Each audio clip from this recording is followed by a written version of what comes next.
अस्सलामुअलैकुम। कैसे हैं आप सब? उम्मीद करती हूँ आप सब बख़ैर तो आफ़ियत होंगे। अल्हम्दुलिल्लाह मैं भी ठीक-ठाक। और आप लोगों का बहुत-बहुत शुक्रिया कि आप लोगों ने चैनल को सब्सक्राइब किया। प्लीज़ लाइक भी करिए, कमेंट्स भी लिखिए और शेयर भी करिए। और जिनके कमेंट्स आए हैं उनका भी बहुत-बहुत शुक्रिया। तो चलते हैं आज की कहानी की तरफ। और कल जो मैंने कहानी अपलोड की थी वो असल में सेकंड पार्ट था। तो फर्स्ट पार्ट मुझे आज मिला है, तो मैं आप लोगों के लिए फर्स्ट पार्ट आज आपकी खिदमत में पेश करती हूँ। तो शुरू करते हैं। हैदर, मुहिबुल्ला, आदिल, उठो यार, अजानें शुरू हो गई हैं। अहसन की आवाज़ पर तीनों हड़बड़ाकर उठे। तो जल्दी उठाना था ना, अजानें शुरू हो गई हैं, अब उठा रहा है। हैदर ने अध खुली अध बंद आंखों से गिरते पड़ते कांच तक पहुंचने की कोशिश की। मेरी तो अभी आँख खुली है, एहसन चिढ़कर बोला। कांच तक पहुंचने की कोशिश में उसका पाँव दीवार का सहारा लेकर उठते आदिल की रान पर जा पड़ा। थोड़ा सा लड़खड़ा कर वो जोरदार आवाज़ के साथ आदिल समेत नीचे जा पड़ा। आवाज़ इन दोनों के गिरने के बाद तक आती रही कि गिरते-गिरते इसका बाजू कांच तक पहुंच गया था, पर बुरा हो किस्मत का कि हाथ बर्तन तक पहुंचा ही था कि ये सानहा वक़्फ़-पज़ीर हो गया। स्टील का नाश्तेदान पहले ज़ोरदार आवाज़ के साथ नीचे गिरा, फिर गोल-गोल घूमता उन सब की आँखें पूरी तरह खोल गया। ये तो क्या कर रहा है? एहसान झंझलाया। रात को 2-3 पकौड़े बच गए थे, वही खाना चाह रहा था। कहते हुए दीवार का सहारा लेकर उठने की कोशिश की। वो तो मैंने खा लिए थे रात को। कमरे के दूसरे कोने से मुहिबुल्लाह की आवाज़ आई। अब उठ भी जा कि सारी हड्डियां तोड़कर ही उठेगा, आदिल बिलबिलाया। हैदर उठकर खड़ा हुआ, उठते-उठते भी आदिल की हड्डियों के कड़ाके निकाल दिए। तुझे अल्लाह पूछे, आदिल कराहते हुए बोला। यार कुछ खाने को पड़ा हो तो जल्दी निकालो, अज़ानें ख़त्म होने वाली है। हसन की आवाज़ पर सारे अलर्ट हो गए। ये मेरे पास बिस्कुट पड़े हैं। मुहिबुल्लाह ने एक बिस्कुट मुंह में डाला, बाकी पैकेट इन लोगों की तरफ बढ़ा दिया। ये 2 अमरूद है, हसन ने चंदा पेश किया। जल्दी-जल्दी इन लोगों ने 2-4 निवालों में चीज़ें ख़त्म की और पानी पिया। अज़ान ख़त्म होने के पहले-पहले उन लोगों ने नियत कर ली। अब ज़रा मुझे ये बता, तू रात को अलार्म लगाकर क्यों नहीं सोया? तेरी बारी थी ना सहरी लाने की। हैदर ने थानेदाराना अंदाज में अहसन की तफ्तीश शुरू कर दी। ये मौलवी उठता है ना रोज़ तहज्जुद पढ़ने के लिए, मैंने सोचा उठा देगा तो ले आऊँगा सहरी। उसने मुहिबुल्लाह की तरफ इशारा किया। नहीं खुली आँख तहज्जुद तहज्जुद में, आज तहज्जुद भी चली गई। मुहिबुल्लाह ने अफ़सोस से सर झुकाया। ओए शहज़ादे, तूने आज रात नहीं लिखने थे महबूबा को ख़त? अब के रोए सुख्न आदिल की जानिब किया। ख़त्म हो गया है काम, नया काम मिलने तक फ़ारिग हूँ। आदिल की कमज़ोर सी मिनमिनाती हुई आवाज़ हलक से बरामद हुई। ओए तुझे तो अभी से रोज़ा लगना शुरू हो गया है, पूरा दिन कैसे गुज़ारेगा? यही तो सोच रहा हूँ, मेरा तो सहरी खा के भी रोज़ा नहीं कटता। आज तो शाम तक तुम लोग मेरे गुज़र जाने के चावल खा रहे होंगे। गुज़र जाने के चावल? ये क्या होते हैं? अहसन हैरान हुआ। मतलब मैं भूख से चल बसूँ और मेरे वफ़ात पाने के बाद जो खाना आप लोग सब तनाउल फरमाएँगे उसकी बात कर रहा हूँ। तेरे मरने के बाद चावल की देग किसने देनी है? ज़्यादा से ज़्यादा कोई कुछ देगा ना तो लानत ही भेज देगा तुझ पर। बस वैसे मौलवी, आदिल मुहिबुल्लाह की तरफ मुड़ा, कोई बंदा अगर रोज़ा रख कर भूख से मर जाए तो क्या कहलाएगा? भूखा, मनहूस, मुर्दा, एक साथ 3 आवाज़ें बुलंद हुई। तू इधर-उधर की हाँक ना छोड़, तेरी वजह से खाली पेट रोज़ा रखना पड़ा है आज। आदिल अब अहसन की तरफ मुतवज्जा था। आज की अफ्तारी तू करवाएगा, वो भी टाइट वाली। बिल्कुल ठीक, बिल्कुल ठीक। हैदर और मुहिबुल्लाह ने दोनों की तरफ देखते हुए आदिल की बात की तायीद की। बस हर वक्त दूसरों को लूटने का ही सोचते रहना, पता नहीं कब जान छूटेगी तुम जैसे भूखे नदीदों से। अहसन जलकर बोला। आज ही छूट सकती है तेरी जान, उठा अपना कबाड़ा खाना और दफ़ा हो जाए यहाँ से। हैदर जारहाना अंदाज में बोला। उंगली से उसके सामान की तरफ इशारा भी कर दिया। दफ़ा हो जाऊंगा तो पीछे किराए और बिलों के 3 हिस्से होंगे, 4 नहीं। फिर भरना पड़ेगा ना फालतू रुपया, तब याद आऊंगा मैं। अहसन ने बदला लिया। तीनों अपना अपना मुंह बंद करो और नमाज के लिए उठो, नमाज की जमात कज़ा हो जाएगी। मुहिबुल्लाह ने खुद भी वज़ू किया और दूसरों को भी उठा दिया। मुहिबुल्लाह असर की नमाज पढ़कर वापस आया तो तीनों सर जोड़कर खुसुर-पुसुर में मसरूफ़ थे। ये कौन सी कॉन्फ्रेंस चल रही है? वो निढाल सा चारपाई पर गिर गया। आजा तुझे भी बताएं ये कौन सी कॉन्फ्रेंस चल रही है। मेरे अंदर तो बिल्कुल भी हिम्मत नहीं है हिलने जुलने की। उसने लेटे-लेटे ही नज़र उठाकर उन तीनों की तरफ देखा। अभी दौड़ाते हैं तेरे अंदर बरक़ी रहो। अहसन चल उठ, शाबाश। भाई को इलेक्ट्रिक शॉक तो दे। मुहिबुल्लाह ने गर्दन घुमाकर आहसन को देखा। उसने वहीं से हाथ बढ़ाकर एक कागज का रोल बनाकर उसकी तरफ उछाल दिया। ये क्या है? उसने बेध्यानी से पकड़कर कागज खोला। ये बरकी रौ है जो अभी आपको हशाश बशाश कर देगी। बिजली का बिल? हूँ, लेटे लेटे खोला और खोलते ही जोरदार झटके से उठ बैठा। नींद, भूख, प्यास सब उड़न छू। वाह भाई वाह, सुबहान अल्लाह! किस तेजी से असर दिखाया है इस बरकी रौ ने। आदिल ने सर धुनते हुए कहा। 5,757 रुपए। मुहिबुल्लाह आवाज बुलंद दोबारा बिल पर तहरीर हिंद से पढ़ने लगा। 50 बार और भी दोहरा लेगा ना तो ये इतना ही रहेगा, 1 रुपए का भी फर्क नहीं पड़ेगा। यार, ये इतना बिल ज्यादा कैसे आ गया? परेशान लहजा, हैरान नजरें अहसन के चेहरे पर गाड़ दी। मेरा कोई मामा, चाचा, फूफा, ताया वापडा में नहीं होता है। बंद कर मुझे घूरना। अहसन को उलझन होने लगी उसके इस तरह देखने से। इससे पहले तक हद 18-19 सौ रुपए तक का बिल आ जाया करता था। कभी उससे कुछ कम, कभी उससे और थोड़ा सा ज्यादा। 5-5.5 सौ रुपए एक बंदे के हिस्से में आया करते थे। अफ्तारी की तैयारी की फिक्र सब भूल भाल कर भूखे प्यासे रोजेदार बेचारे अब एक नई फिक्र में घिर गए थे। 1.5 मरले के इस मकान में दाखिल होने के लिए एक मौर का सर करना होता था। एक तंग व तारीख गली जिसमें अगर 3 नुफूस एक साथ दाखिल हो जाएं तो कतार बनाइए कि सुनहरी उसूल पर अमल करना होता था। फिर इस गली के वाहिद मकान जो कि इन चारों का मस्कन है, इसमें दाखिल होने के लिए एक अदद नाली कम नाला छलांग लगाकर उबूर करना होता है। अगरचा इस घर के मकीन एक बार नहीं बार बार कभी लकड़ी कभी टीन का फट्टा रखकर एक पुल बनाने की कोशिश कर चुके हैं, पर हर बार ही ये कोशिश छान बोरिए वालों ने उनके पुल को गायब करके नाकाम बना दी है। चले जी, छलांग लगाकर हम उस मकान में दाखिल हो चुके हैं। दरवाजे से अंदर दाखिल होते ही दाएं हाथ पर बाथरूम है जो कि इस कदर मुख्तसर है कि इस पर रखा जाने वाला पहला कदम फ्लैश की सीट पर होता है, दूसरा कदम भी फ्लैश की सीट ही पर होता है। बस इसके साथ ही बाथरूम खत्म। दरवाजे की जगह एक खस्ता हाल पर्दा झूलता रहता है जिसमें जा बजा सुराख हैं जो अखलाकी इकदार की पासदारी करते हुए अंदर से बाहर या बाहर से अंदर आते हुए लोग हत्तल इम्कान इस तरफ देखने से एहतराज बरतते हैं। बाथरूम के बिल्कुल बराबर में गुसलखाना है जहां बाल्टी और नहाने वाले के बाद बस साबुनदानी की रखने की जगह बचती है। इस पर लगा हुआ पर्दा निस्बतन नया महसूस होता है, अगरचा कि अपना कुदरती रंग ज़मानों से खो बैठा है, पर चूंकि इसमें कोई सुराख नहीं है सो बिल्कुल नया दिखता है।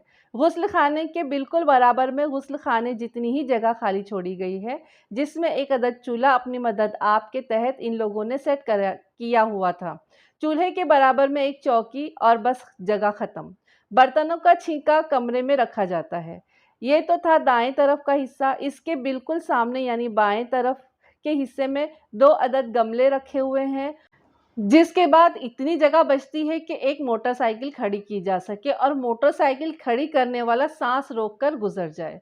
अंदर आ जाइए। एक कोने में कबाड़िए से खरीदी गई वॉशिंग मशीन रखी है। उसके साथ दीवार पर एक गोल आईना कील पर टंगा हुआ है। आईने के नीचे एक चारपाई है जिस पर एक हफ्ता बारी बारी से ये चारों सोते हैं।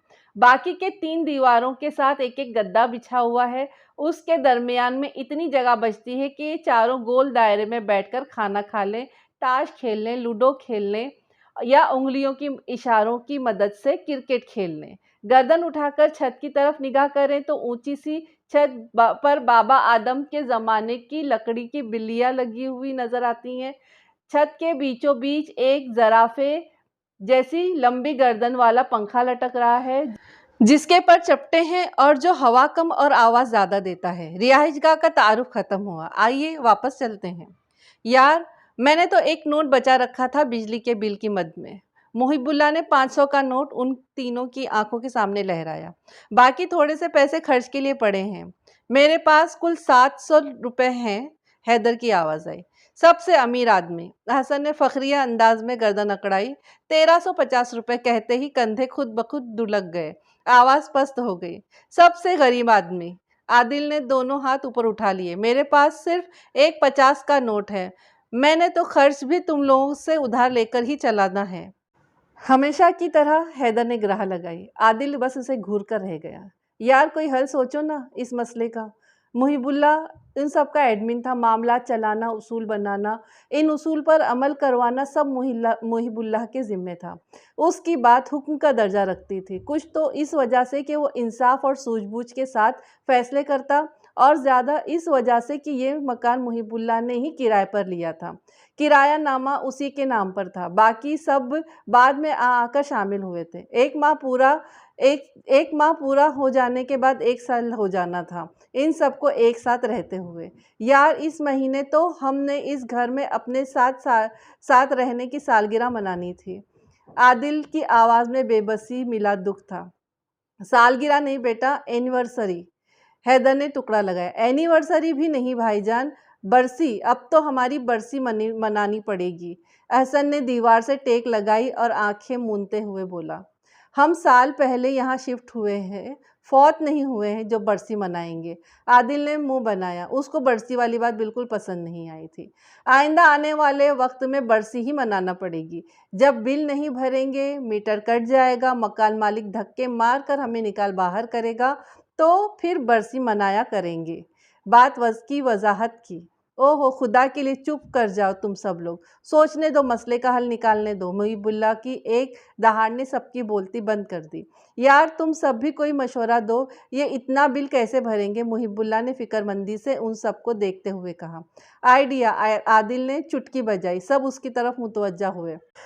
बिल अगले माह जमा करा देंगे, कैसा रहा? कहकर दाद तलब नजरों से हाजरीन को देखा। क्यों, अगले महीने कोई लॉटरी निकलनी है तेरी? अहसन ने तंज किया। ठीक कह रहा है अहसन, अगले माह तो ईद का खर्चा भी होगा, फिर सर पर इजाफी बिल का पेनल्टी भी पड़ेगी, वो भी बढ़कर आएगा। हैदर ने आगे बात बढ़ाई। नहीं, बात अगले माह तक नहीं जानी चाहिए। हाजी साहब मकान के मालिक जो हैं वो आखिरी तारीख के अगले ही दिन वापस बिल लेने आ जाते हैं। इन्हें हमारी तरफ से यही धड़का लगा रहता है कि कहीं बिल जमा करवाए बगैर हम यूं ही ना भाग जाएं। मुहिबुल्लाह संजीदगी से पेशानी को मसलते हुए बोला, बिल तो अभी ही जमा करवाना होगा, 2 दिन है हमारे पास बिल जमा करवाने के लिए। यार आदिल, तू आजकल फारिग है ना? ये मस्जिद के बाहर चंदे वाला बॉक्स लेकर बैठ जा। रमज़ान में लोग वैसे भी सदका वगैरह काफ़ी निकालते हैं, एक दिन में ही बिल के पैसे इकट्ठा हो जाएंगे। अहसन ने मशवरा पेश किया।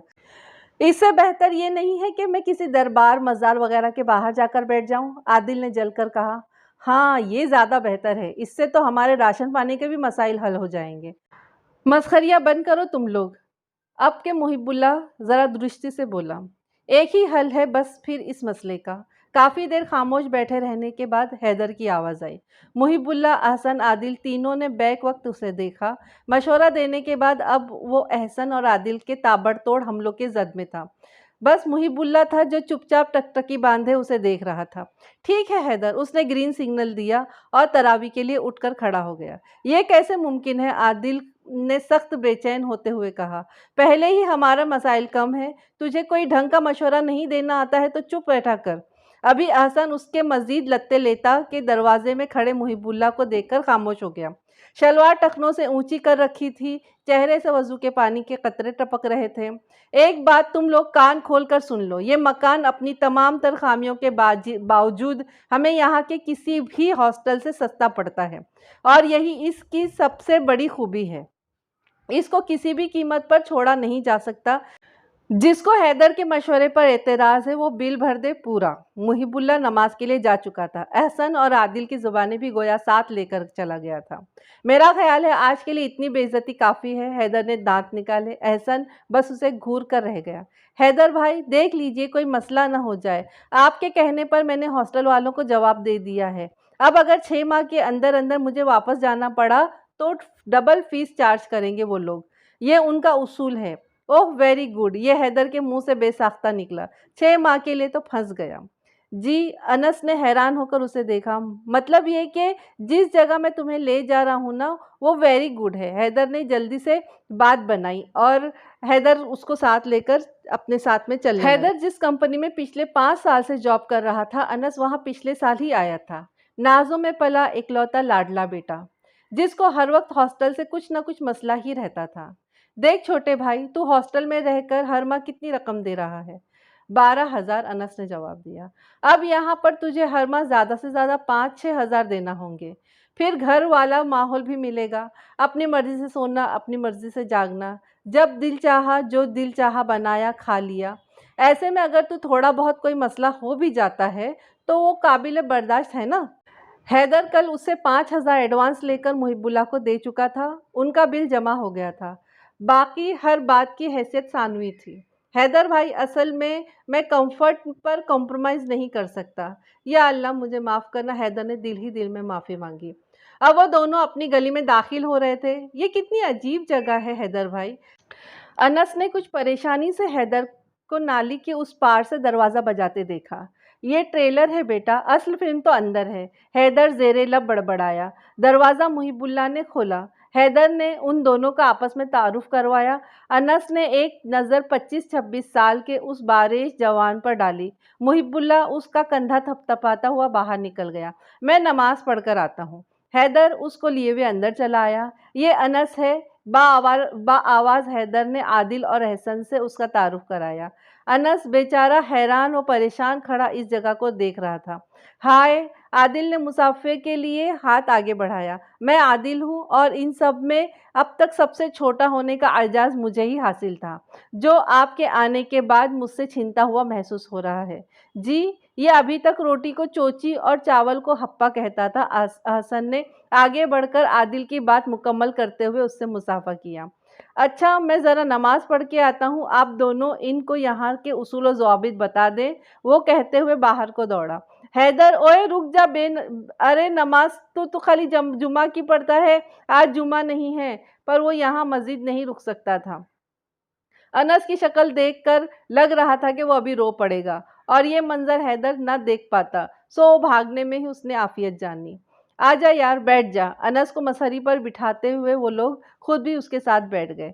चल आदिल, शुरू हो जा।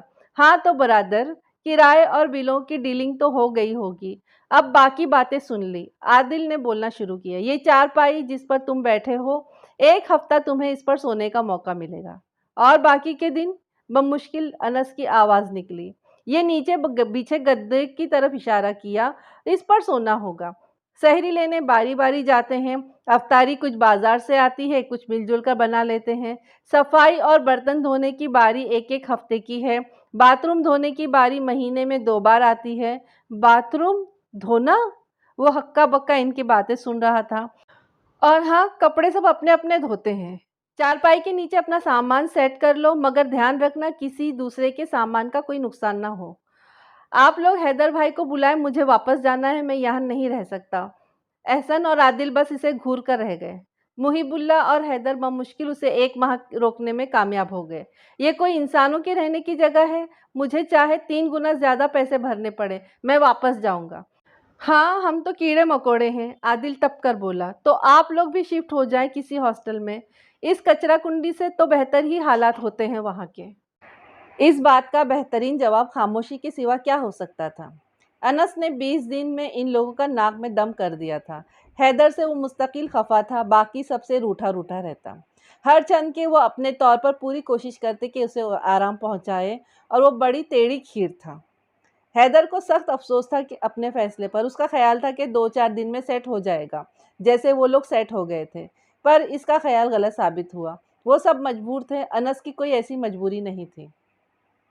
हैदर और अनस इकट्ठे वापस आते थे ऑफ़िस से। मुहिबुल्लाह नमाज़ पढ़ने गया हुआ था, आदिल ट्यूशन पढ़ाने, और एहसन इफ्तारी से कोई 1.5 घंटा पहले पहुँचता था। अनस, नाराज़ हो यार? हैदर ने आँखों पर बाजू रख कर लेटे हुए अनस को मुखातिब किया। उसने बाजू हटाकर एक शिकवा-कुना नज़र हैदर पर डाली और बाजू दोबारा आँखों पर रख कर लेट गया।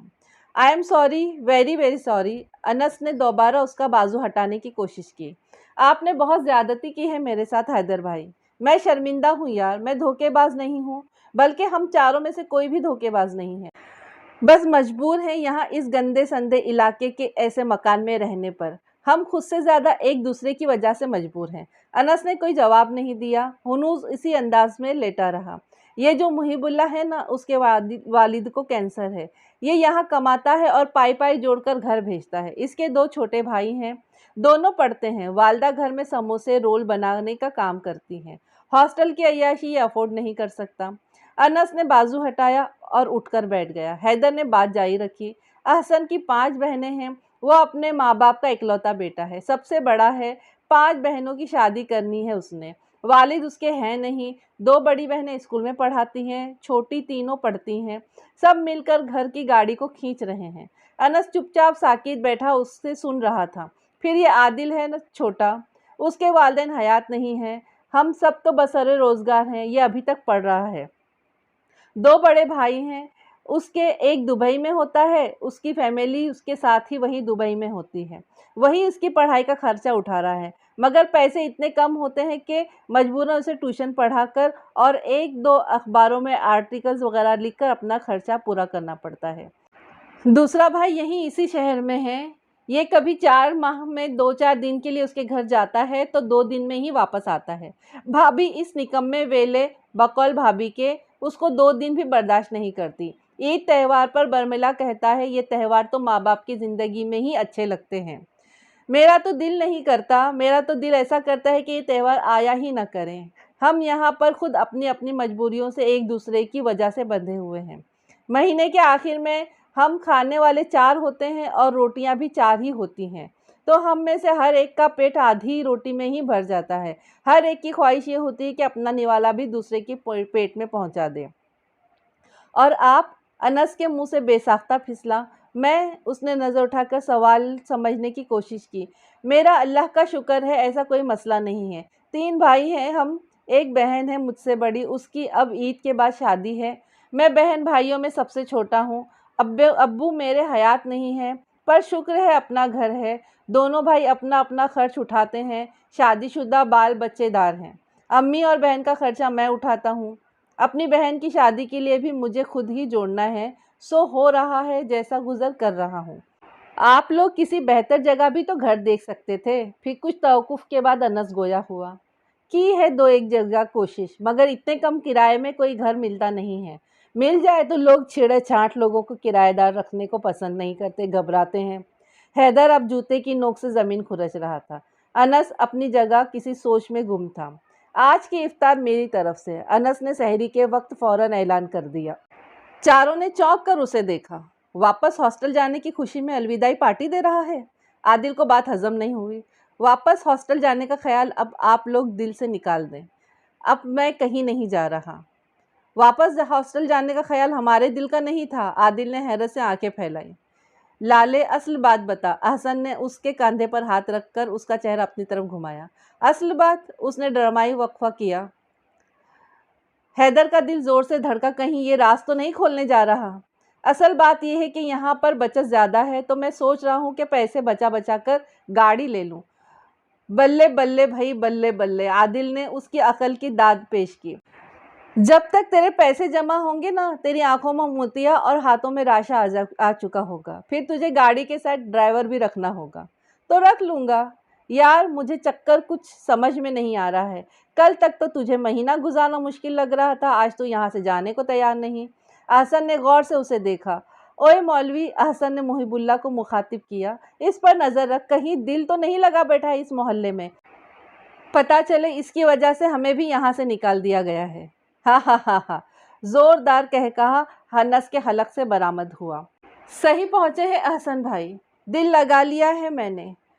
आंखें साफ की उसने। आप लोगों से दिल लगाया है, आप लोगों के बगैर अब मेरा गुजारा मुश्किल है। कहता तो ठीक है, वैसे हम जैसे कहाँ मिलेंगे इसे। आदिल ने फर्जी कॉलर खड़े कर दिए। हैदर के दिल पर पड़ा बोझ कुछ कम हुआ। असल में ना मैंने आप लोगों को अपना वो मान लिया है।